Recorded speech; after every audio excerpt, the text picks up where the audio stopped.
Hi hello welcome to Mantra 5. AP politics కులతంత్రమే ఇప్పుడు రాజకీయ మంత్రం. వైసీపీ ద్విముఖ వ్యూహం. ఏపీలో కులతంత్రమే ఇప్పుడు రాజకీయ మంత్రం. అందుకే మరోసారి అధికారంలోకి రావాలని ఉవ్విళ్లూరుతున్న వైఎస్ఆర్ కాంగ్రెస్ పార్టీ ఆ దిశగా కొత్త వ్యూహాలను రచిస్తుంది.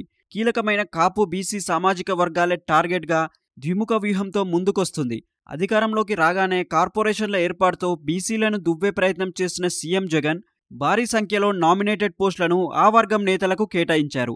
ఇప్పుడు ఎన్నికలు సమీపిస్తున్న వేళ టికెట్ల కేటాయింపులోనూ బీసీలకు పెద్దపీట వేయాలని భావిస్తున్నారు వైసీపీ బాస్.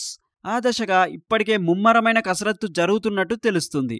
మరోవైపు ఏపీలో కీలకమైన సామాజిక వర్గంగా ఉన్న కాపుల ఆదరణను మిస్ అవ్వకుండా ప్లాన్ చేస్తుంది వైసీపీ. అందులో భాగమే తాజాగా వేడి పుట్టిస్తున్న ముద్రగడ ఎపిసోడ్.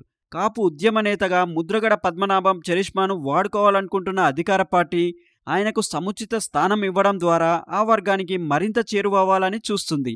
అందుకు తగ్గట్టే మరికొన్ని రోజుల్లో ముద్రగడ వైసీపీ కండువా కప్పబోతున్నారనే ప్రచారం ఊపందుకుంది. ఈ లెక్కన ముద్రగడ పొలిటికల్ రీఎంట్రీకి లైన్ క్లియర్ అయినట్టేనని తెలుస్తుంది. ఇదే సమయంలో వంగవీటి రాధాకు సైతం వెల్కమ్ అంటుంది వైసీపీ.